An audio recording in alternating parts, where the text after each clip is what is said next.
असे माननीय बाबा या ठिकाणी त्यांचं आगमन होत आहे.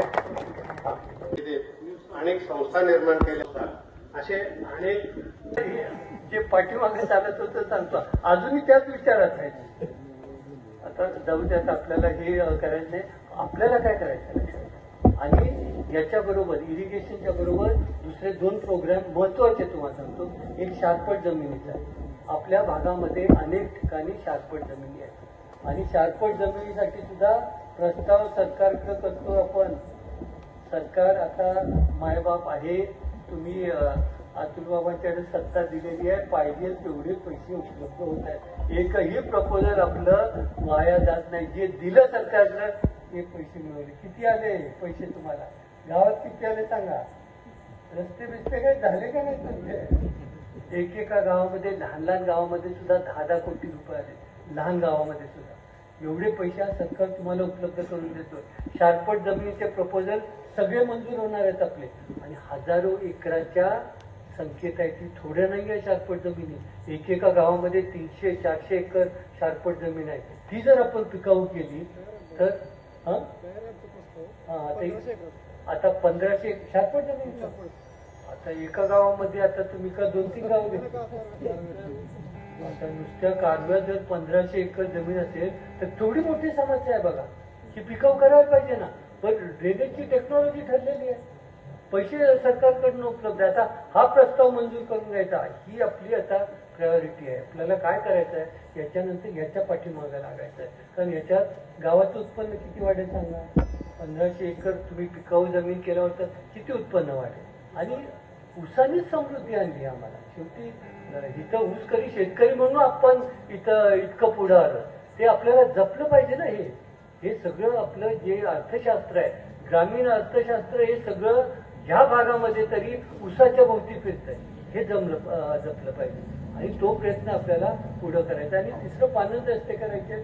दळणवळण किती महत्वाचं आहे तुम्हाला माहिती आहे. याच्या अगोदर सुद्धा पानंद रस्त्यासाठी दादांच्या पासून आम्ही करत होतो. फक्त आता नुसतं पानंद रस्ते नाही, आता शेत रस्त्याला सुद्धा पैसे मिळतात.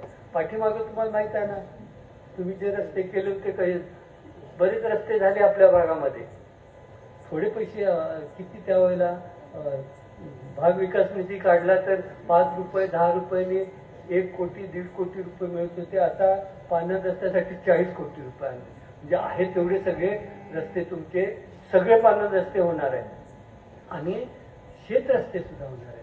पूर्वी प्रश्न होता की शेत रस्त्यासाठी पैसे नव्हते आणि मग प्रश्न काय व्हायचा की आम्ही पैसे ज्यावेळेला टाकताना ऊसाच्या रस्त्यासाठी टाकवतो आम्ही पैसे. आणि एकदा मी अभिप्राय घेतला की आता आपण एवढे पैसे खर्च केले ऊसावर, ऊस यावा म्हणून. तर आम्हाला बरंच असं लक्षात आलं की काही रस्ते आहेत त्याच्यावर ऊसच आला नाही. आपण मुरुम टाकला ना, मग तो कसा काय टाकला.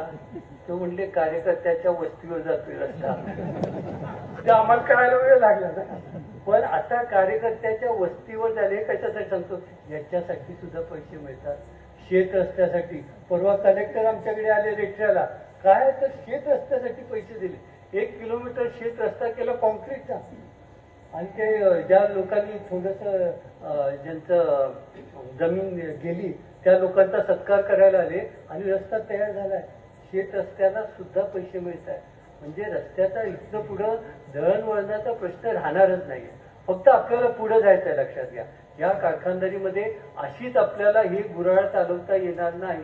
आपल्याला 4 पैसे जास्त मिळवून द्यायचं असेल, सगळ्यांच्या पुढे राहायचं असेल तर आपल्याला नवीन नवीन गोष्टी आत्मसात कराव्या लागतील. आणि पूर्वी होतं तसं पथदर्शक सगळ्या कृष्णेमध्ये काय केलंय हे बघायला लोकांनी आलं पाहिजे. आणि जे गतवैभव होतं कृष्णा कारखाना म्हणजे सगळ्या ज्या आदर्श गोष्टी होतात त्या कृष्णेमध्ये होतात.